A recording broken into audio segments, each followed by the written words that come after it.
Un grand monsieur de la thérapie, monsieur Paul Václavic, disait « Il n'y a pas de réalité ». Il y a une réalité qui est adaptée à un moment ou à un autre quand on est en train de vivre quelque chose. Et cette réalité va varier en permanence.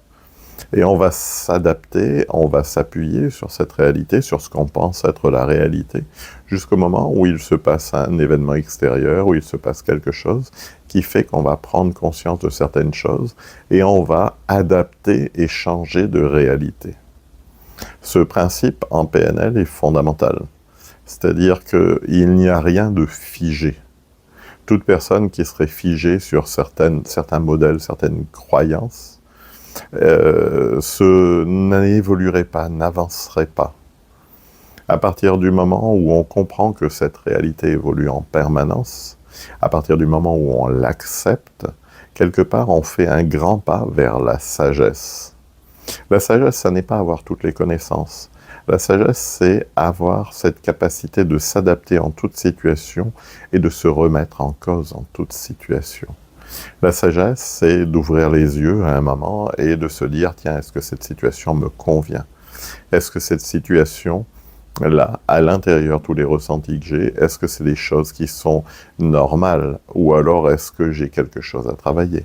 La sagesse, c'est écouter une personne parler, n'être à aucun moment dans le jugement et accueillir ce qui vient en se disant « Tiens, c'est intéressant, c'est un nouveau point de vue qu'il serait utile d'explorer ».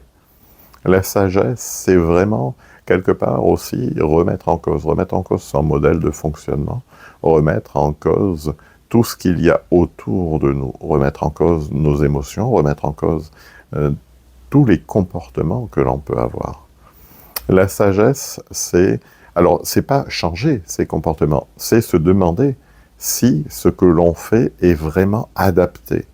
Puisque comme il y a des dizaines, des centaines de réalités, peut-être que ce qu'on fait ou ce qu'on vit est adapté à ce moment présent, et il suffit simplement de laisser le moment passer pour arriver à une autre réalité, à d'autres types de comportements, à d'autres émotions. La sagesse, c'est ça.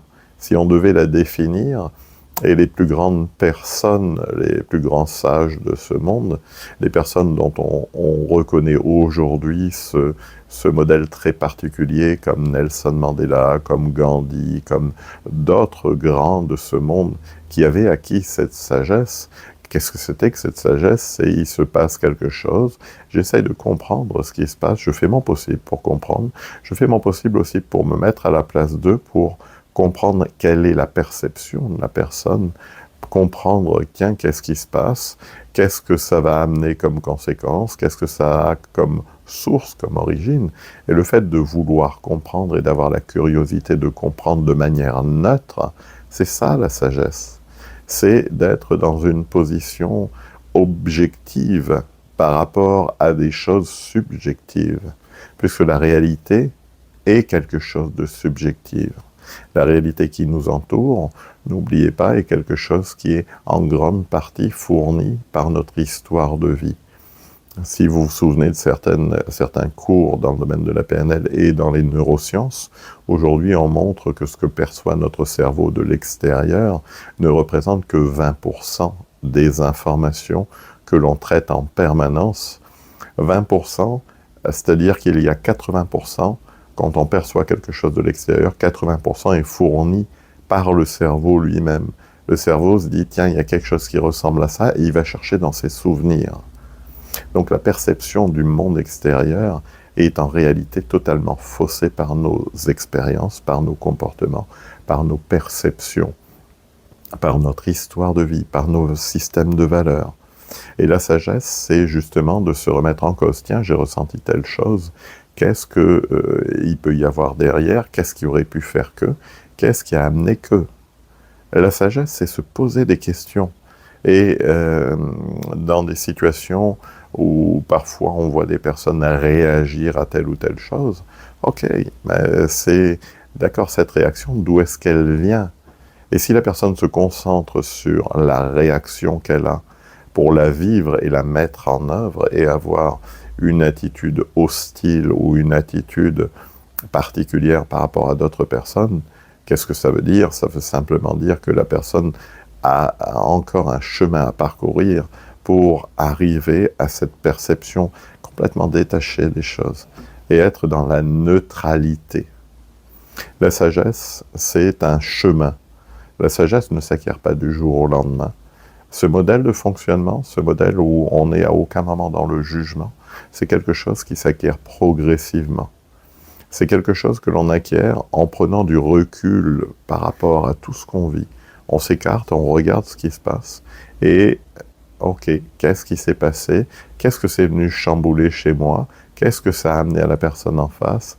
Et d'apprendre à comprendre comment les choses fonctionnent.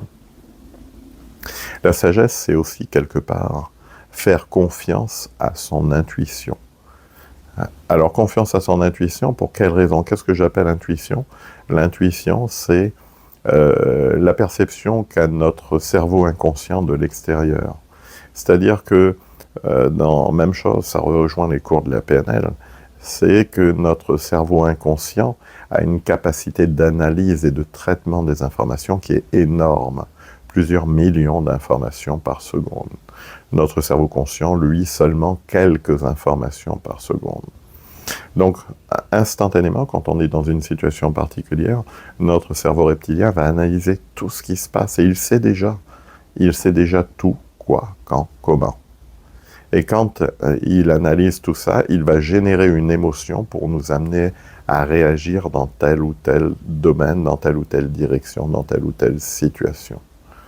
Et la première réaction est souvent une réaction qui correspond à une analyse la plus proche possible de la réalité.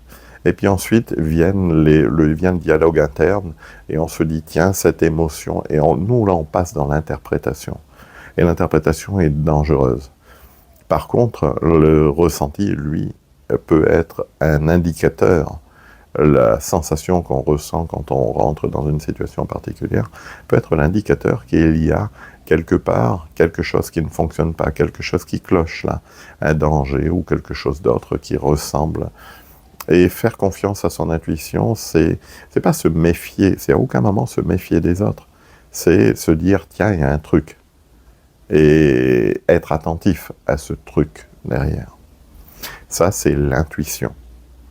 Ensuite, le sens qu'on va y donner, ça, c'est de l'interprétation.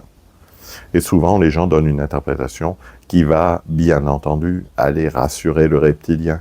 Ah, si je pense que c'est ça, ok, ça me rassure, je sais ce que la personne pense en face. Bien entendu, c'est très souvent faux. Donc, pensez à cet aspect-là, sur la sagesse, c'est vraiment prendre du recul par rapport à toute situation et s'éloigner du jugement, s'éloigner de son propre jugement. C'est la sagesse, c'est quand on entend une personne faire un jugement, se poser la question de savoir, tiens, qu'est-ce qui aurait pu l'amener à avoir ce jugement? On rejoint aussi là énormément la notion d'intention positive en PNL.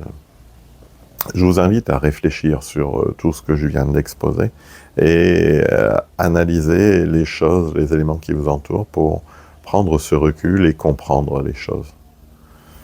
Je vous remercie de votre attention et je vous dis à bientôt pour une autre petite séquence.